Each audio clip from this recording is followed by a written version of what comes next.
Dear students, today we will discuss about the poem The Sea and the Skylark. This sonnet was written while Hopkins was in 3-year course of study at the Jesuit College. He wrote many of his best known poems during this period. One autograph of this poem is dated Ryle in May 1877 and entitled as Walking by the Sea.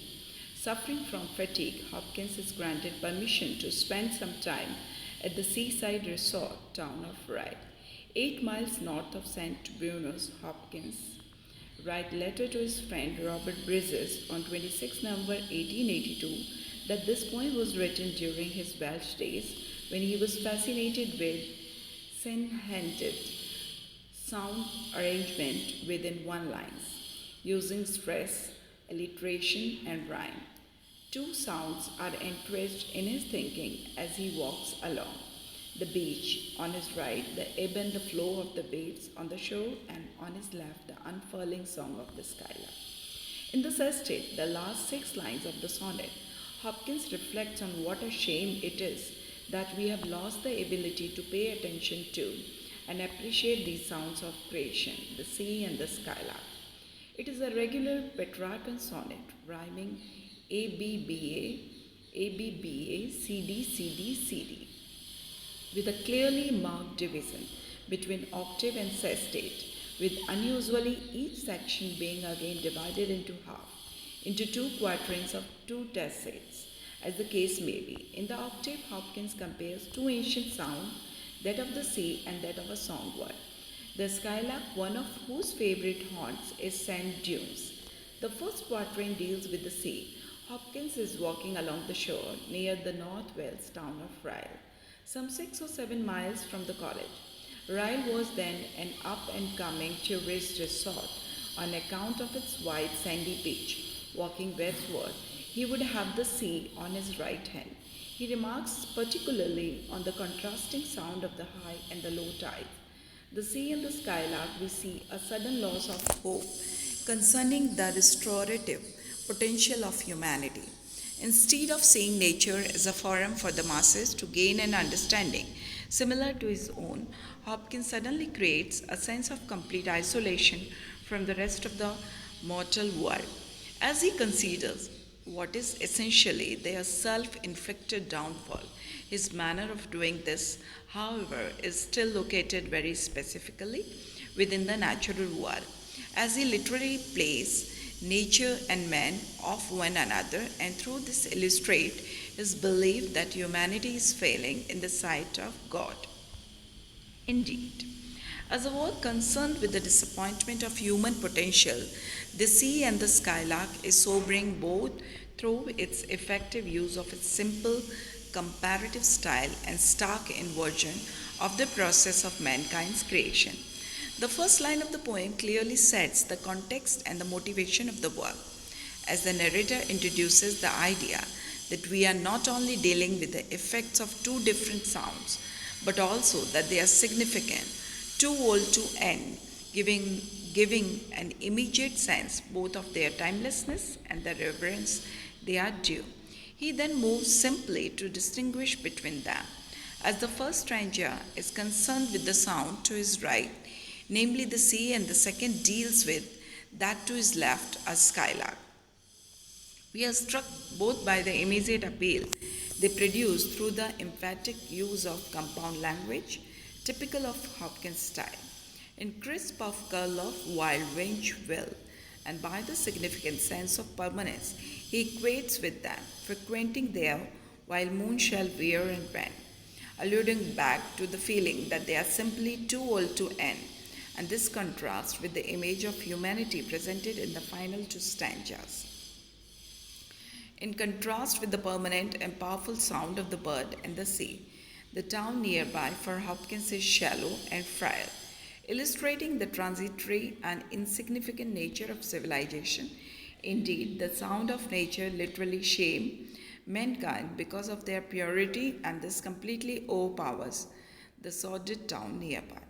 It is true that sordid and turbid are perhaps over emphatic in their expression of negativity concerning civilization, but they are arguably indicate Hopkins' desire to illustrate not only how shameful mankind is in relation to nature, but also how far it has fallen from its rightful position within the natural world.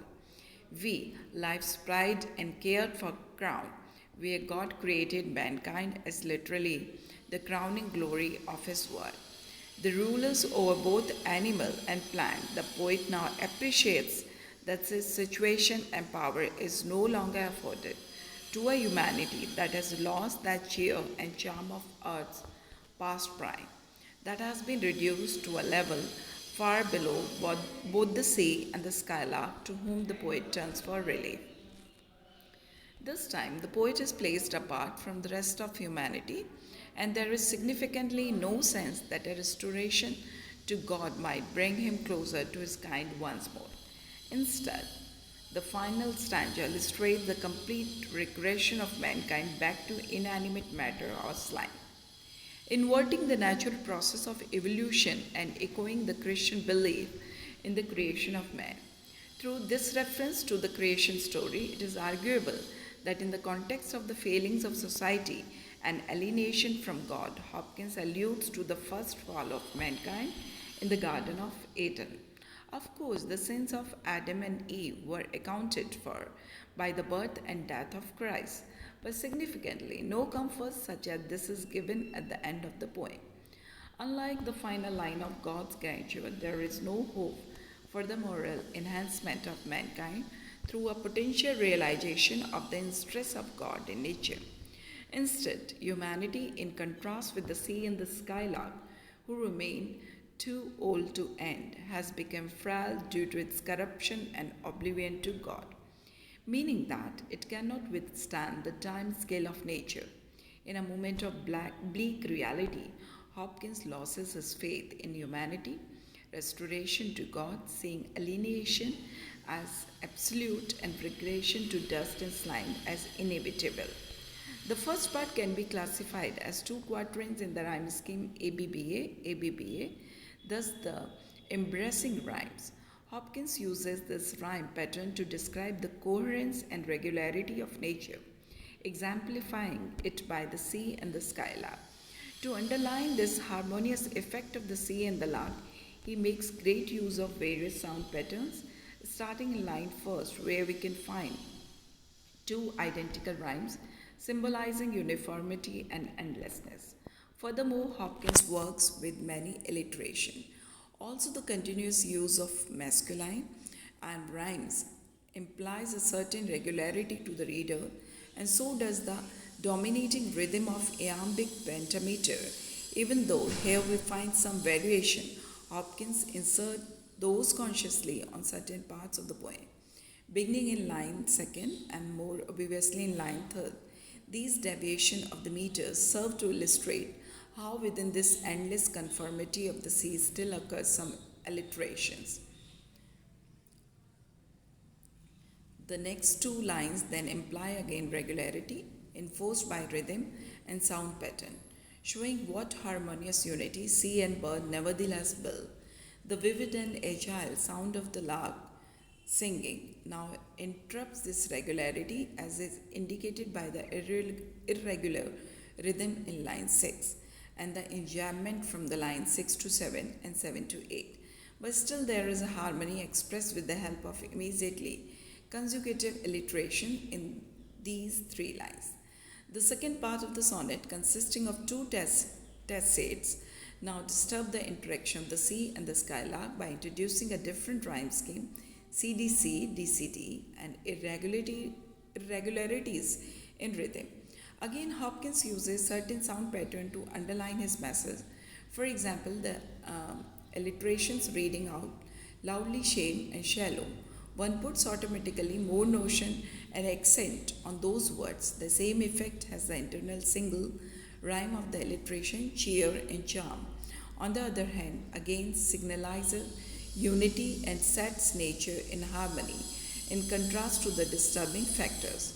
Noteworthy is the internal rhyme of make and making, break or breaking, which indicates a repetitive circle on the one hand, which is at the same time useless or even destructive, since it can be read smoothly but rather disruptive. Due to the alternating rhythm of line 13 and 14, the major oppositions defining the content of Hopkins' sonnet are nature and humankind. In the first two quatrains, he praises nature, the perfection of this endless and harmonious circle. We feel this regular, comforting rhythm of the sea, which appears powerful but far from threatening.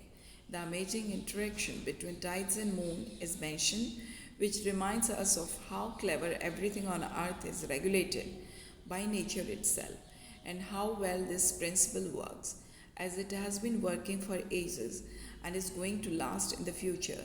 This harmonious endlessness contrasts strongly with the poor transience of men. Mainly the first and the last line that illustrate this opposition of immortality versus perishability. Hopkins opposes nature pureness and charm with human materialism and egoism, and he sets the shallow and frail town into contrast to the sea. The wind and the lark singing, dust and slime dominates man world. We are destructive and perishable and only persist for a very small amount of time. The skylark, on the other hand, is free, his joyful singing almost vibrates out of the sound. In the next class, we will discuss the poem in detail, and we will discuss the poem explanation line by line. Thank you.